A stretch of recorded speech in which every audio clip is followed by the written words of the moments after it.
अक्सर जब भी मैं स्कूल बस से स्कूल जाता था, हमारी बस बच्चों को लेकर पुराने जंगल के रास्ते से गुजरती थी। वैसे तो ये रास्ता हमारा रोज़ाना का होता था और मुझे अच्छे से याद है, जब भी हमारी बस वहाँ रास्ते से गुजरती थी, मेरी निगाहें एक पेड़ के नीचे बनी कब्र पर पड़ती थी। मैंने हमेशा उस कब्र को देखकर सोचा कि आखिर किसकी होगी, पर कभी वहाँ पर जा नहीं पाया। एक दिन मुझे पता नहीं क्या सोची, मैंने सोचा कि क्यों ना मैं इस पुरानी कब्र के पास जाकर देखा हूँ, शायद मेरी जिज्ञासा शांत हो जाए। फिर एक दिन शाम को मैं उस रास्ते से घर जा रहा था। साइकिल को किनारे लगा के मैं उस कब्र के पास गया। ये कब्र कोई ज़्यादा पुरानी नहीं थी, उसके पास सूखे बिखरे पत्ते थे। मैंने नाम पढ़ने की कोशिश करी लेकिन कुछ अच्छे से समझ नहीं पाया। थोड़ी देर वहाँ पर आसपास देखने के बाद मैंने वहाँ से जाने का सोचा, और जब मैं जाने लगा तो मैंने एक मदहोश करने वाली इत्र की खुशबू सूंघी, जो कि काफ़ी अजीब बात थी क्योंकि वहाँ पर मेरे अलावा कोई भी नहीं था।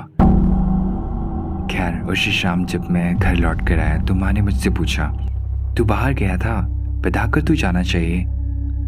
मैंने माँ की ओर देखा और चुपचाप अपने कमरे में चला गया।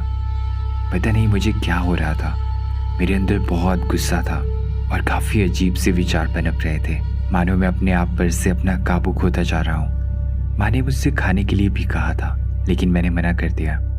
माँ ने कहा, हाँ इसलिए कहती हूँ बाहर का कुछ नहीं खाया कर, अब जल्दी सो जाना, सुबह जल्दी भी तो उठना है। पापा ने माँ से पूछा कि कल ऐसा क्या है, कल स्कूल नहीं जाना इससे, आपको तो कुछ पता ही नहीं रहता। मैं उनकी बातें सुन ही रहा था और मुझे लगा कि सो जाना ही बेहतर है। वैसे भी मेरे सर में बहुत दर्द हो रहा था। रात के 10 बजे होंगे। मेरा शरीर मुझे बहुत भारी लगने लगा, मुझे चक्कर सा आने लगा, जी मचल रहा था, पूरा शरीर पसीने से भीगने लगा।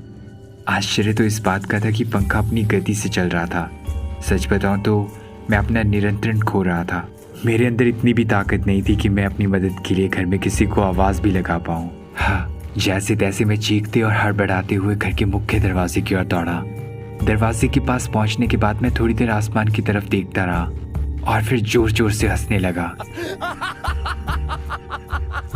चांद, जो कि काले बादलों में छुपा हुआ था, उसके बादलों से हटते ही मैं जोर जोर से चिल्लाने लगा।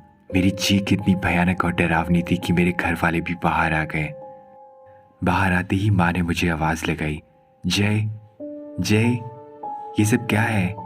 तू इतनी रात को यहाँ पे क्या कर रहा है? सब ठीक तो है ना बेटा? मैं सच में अपना आपा खो चुका था।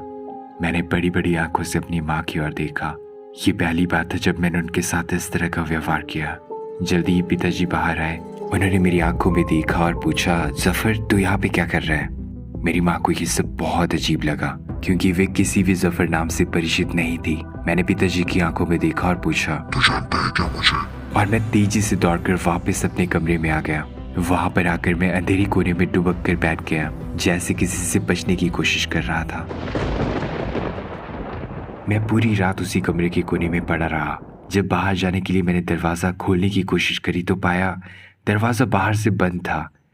थोड़ी देर कोशिश करने के बाद मैं चिल्लाने लगा लेकिन कोई फ़ायदा नहीं हुआ, कोई दरवाज़ा खोलने नहीं आया। करीब दोपहर तक मेरे कमरे का दरवाज़ा बंद था। फिर कुछ लोगों की बातें और उनके कदमों की आहट मेरे कमरे की ओर आती सुनी। थोड़ी देर के बाद सभी लोगों ने मेरे कमरे का दरवाज़ा एक साथ खोला। उन सभी के बीच में मेरे पापा भी थे। वो सभी एक फ़कीर बाबा के साथ में थे। वो सब मेरी ओर तेजी से बढ़े और उन्होंने मेरे हाथ पाँव को कसकर पकड़ लिया। बाबा ने मेरे गले में एक तावीज़ डाला, फिर मेरे ऊपर एक इत्र का छिड़काव किया जिसकी महक मुझे बहुत जानी पहचानी लगी। खैर, अब मैं सुरक्षित था। एक दिन मैं अपने पिताजी के साथ में बैठकर खाना खा रहा था तो मैंने उस इत्र के बारे में पूछा, पापा वो इत्र कौन सा था? मुझे उसकी महक बहुत जानी पहचानी लगी। पहले तो वो कुछ बताना नहीं चाहते थे, फिर उन्होंने बताया कि जफर नाम का एक लड़का था। वो एक इत्र बनाने की कंपनी में काम करता था। काफ़ी सही स्वभाव था उसका, पर एक दिन उस इत्र बनाने वाली फैक्ट्री में आग लग गई। जफर भी उसमें मारा गया। पर अक्सर उसी कब्र के पास जाने वाले सभी लोगों को उसी इत्र की खुशबू आती है जैसी तुम्हें महसूस हुई थी।